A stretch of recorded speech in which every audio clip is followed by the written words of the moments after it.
The next one that I want to talk about is being persuasive. So this is a challenge for me, I think, because sometimes I have a hard time determining exactly what my opinions are. In some situations, I feel that I don't have as strong of opinions as maybe I should.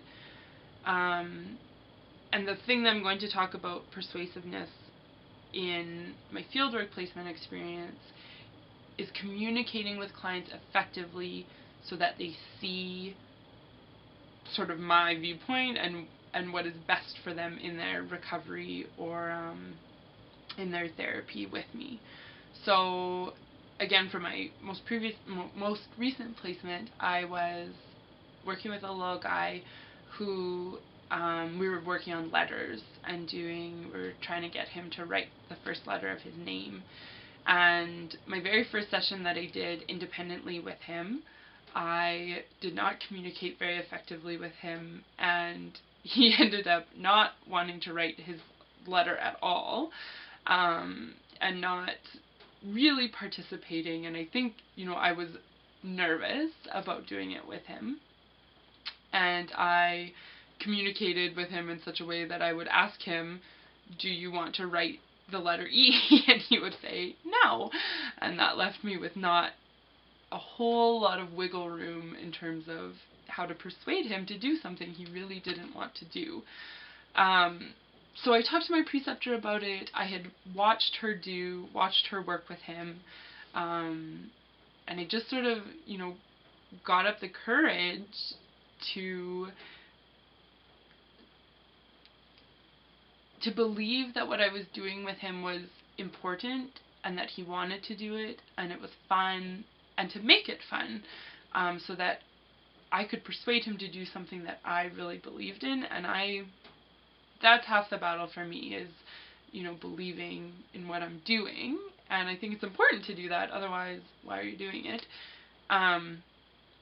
So I did go down the next time and learned through working with him strategies for how to communicate effectively to persuade someone like a little 4-year-old on, how to write letters and things like limited choices. Do you want to write with a red marker or a blue marker? Or do you want to write it on paper or a chalkboard? Do you want to do it one more time or 2 more times? And just working with that and building a rapport with him. And the more that he trusted me, the more persuasive I could be in having him do what I wanted him to do. So that is my experience and my challenge with being persuasive.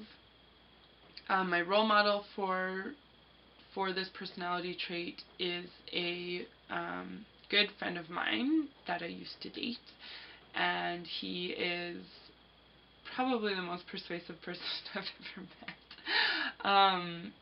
He's very confident, and he's very convincing. He knows his facts, and I think that is one thing that I need to work on, knowing the information well enough that you can be confident in talking about it with somebody. So, he could convince someone to do something that they really didn't want to do, and in the end that person would be happy that they were doing it. So he is someone that I usually think of when I think of being persuasive.